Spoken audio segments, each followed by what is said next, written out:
بالله من الشيطان الرجيم بسم الله الرحمن الرحيم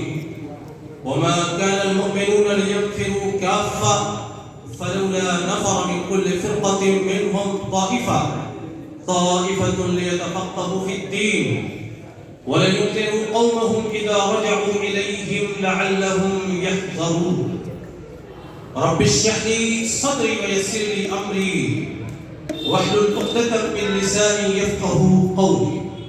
سبحانك لا علم لنا إلا ما علمتنا إنك أنت العليم الحكيم أراكين مجلس منتظمة اساتذہ جامعہ طلبہ عزیز جامعہ سریہ دارالحدیث کے فارغ ہونے والے طلبہ جنہوں نے آج صحیحین کا آخری درس لیا بلکہ آخری درس کا مظاہرہ دیکھا بھی اور سنا بھی، میں مبارکباد پیش کرتا ہوں تمام طلبہ کو جنہوں نے حفظ کی تکمیل کی ہے، اور آج ان طلبہ کو بھی جنہوں نے فضیلت کی تکمیل کی اور جن کے سروں پر دستار سجائی ہے۔ عزیزان گرامی قدر، نبی مکرم جناب محمد رسول اللہ صلی اللہ علیہ وسلم کا یہ طریقہ کار تھا کہ آپ کے پاس جب کوئی وفد علم حاصل کرنے کے لیے آتا، کوئی ڈیلیگیشن آتا، تو آپ انہیں مرحبا کہتے، ان کا استقبال کرتے، اور جب وہ وفد مدینہ الرسول سے علمی سائے سے رخصت ہوتا، علم اور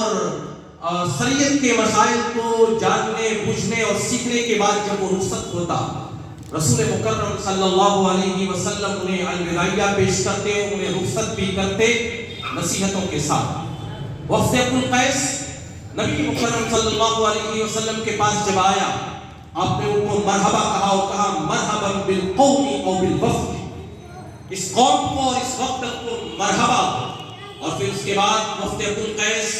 نبی پاک صلی اللہ علیہ وسلم کی صحبت میں چند دنوں رہنے کے بعد، آپ کی تعلیم لینے کے بعد جب رخصت ہوا، رسول مکرم صلی اللہ علیہ وسلم نے اس وفد سے کہا کہ جو تعلیم ہم نے تم کو دی ہے اور خصوصی طور سے جو چیزیں ہم نے تم کو بتلائی ہیں، احفظوہن، ان کو یاد رکھ لینا، وَأَخْبِرُوا بِهِنَّ مَنْ وَرَاءَكُمْ، تمہارے پیچھے جو قوم اور قبیلے کے افراد رہ گئے ہیں، جا کر کے اپنی قوم کو یہ ساری تعلیمات سکھلا دینا۔ یہی بات قرآن مجید بھی کہتا ہے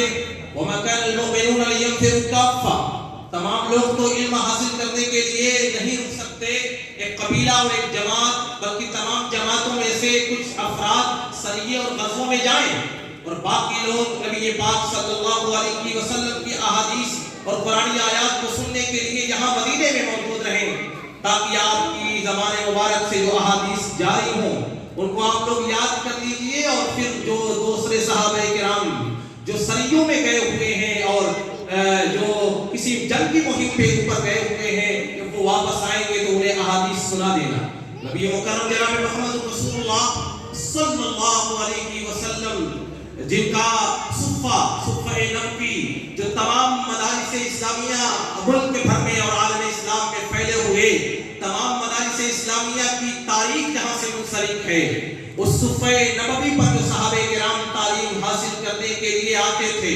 ان بعض صحابہ ایسے بھی تھے جو روزانہ وہاں پر تعلیم حاصل کرنے کے لیے رکے رہتے تھے، اور بعض ایسے اصحاب تھے جن کی باریاں متعین تھیں۔ حضرت ابو ہریرہ رضی اللہ تعالی عنہ کے بارے میں صحیح البخاری میں آتا ہے كنت الزم رسول اللہ علی بیض بطنی، میرا پیٹ بھر جائے میں نبی پاک صلی اللہ علیہ وسلم کی احادیثیں سننے کے لیے وہاں موجود رہتا تھا۔ میرا کوئی اور مقصد نہیں تھا دنیا کمانے کا، دولت حاصل کرنے کا، شہرت اور منصب حاصل کرنے کا کوئی اور مقصد نہیں، بلکہ دربار نبی میں میری حاضری کا یہی مقصد تھا کہ میں رسول پاک صلی اللہ علیہ وسلم کے پاس رہوں، میرا پیٹ بھر جائے اور میں احادیثیں سن لیا کروں۔ مدارس اسلامیہ میں یہی نظم اور یہی انتظام تو ہے کہ پیٹ بھرنے کے لیے ضرورت کا سارا انتظام آپ کو مہیا کیا جاتا ہے، اور ان سارے انتظامات و انتظام کے بعد بھی اگر آپ ابو ہریرہ کی طریقے سے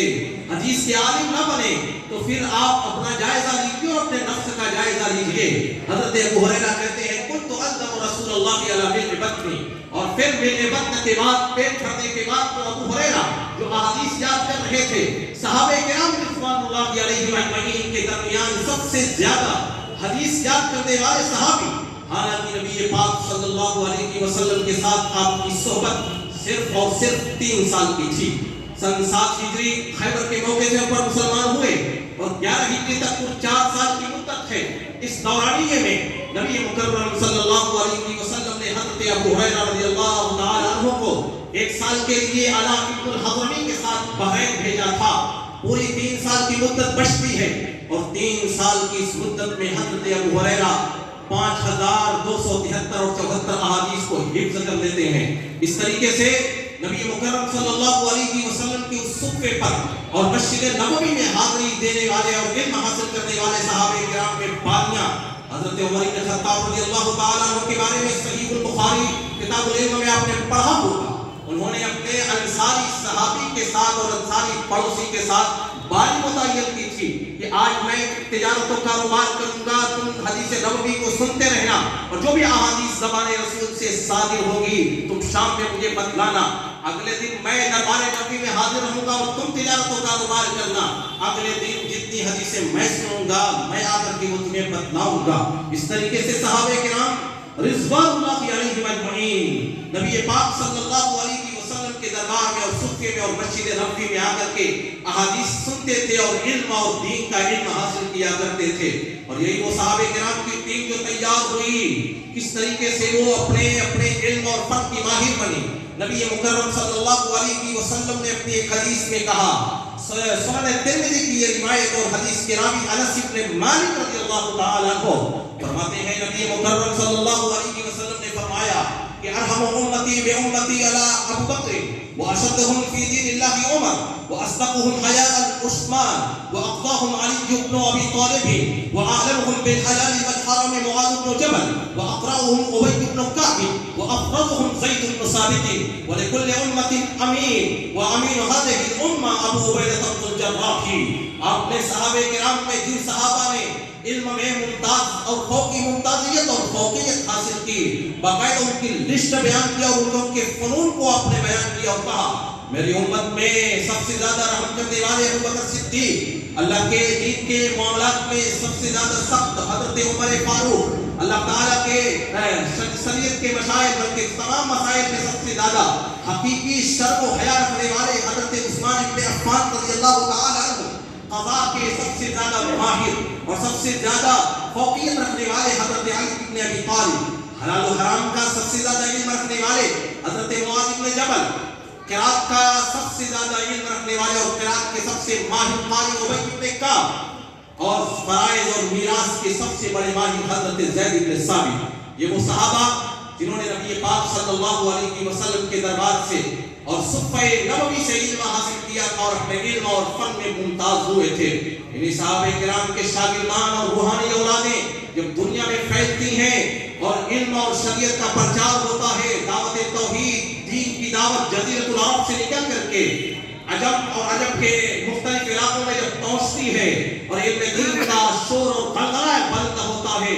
عباسی دور میں مسلمانوں نے کافی ترقیاں کی، یہاں تک کہ بغداد کے اندر ہارون الرشید نے ایک ہاؤس آف وزڈم قائم کیا، بیت الحکمہ، جہاں پر مختلف محققین اور ریسرچر بیٹھ کر کے علم اور تحقیق کا کام کیا کرتے تھے۔ وہ علم کے عروج کا زمانہ جبکہ یورپ ڈارک ایج میں تھا، جبکہ دنیائے یہودیت اور دنیائے عیسائیت جانوروں سے بدتر زندگی گزار رہی تھی، مسلمان علم کے میدان میں اور یہ سریا کے اوپر تحقیق کے میدان میں اور یہ سریا اور ترقی کے اوپر پہنچا ہوا تھا۔ نتیجہ یہ ہوا کہ علم کا یہ شور و غلغلہ شاہانہ تنتنا کی نظر ہو جاتا ہے۔ مستعصم باللہ جو بغداد کا حکمراں تھا، وہ بغداد جس کا دارالحکمہ علمی اور تحقیقی کتابوں سے بھرا پڑا، بڑے بڑے علماء اس بغداد میں موجود تھے۔ جب منگولوں نے مختلف علاقوں کو فتح کرتے ہوئے بغداد کا رخ کیا اور مستعصم باللہ خواب غفلت میں سویا ہوا شاہی تنتنا کا شکار، نتیجہ یہ ہوا کہ منگولوں اور ہلاکو خان نے بغداد پر حملہ کیا، علماء کو شہید کیا،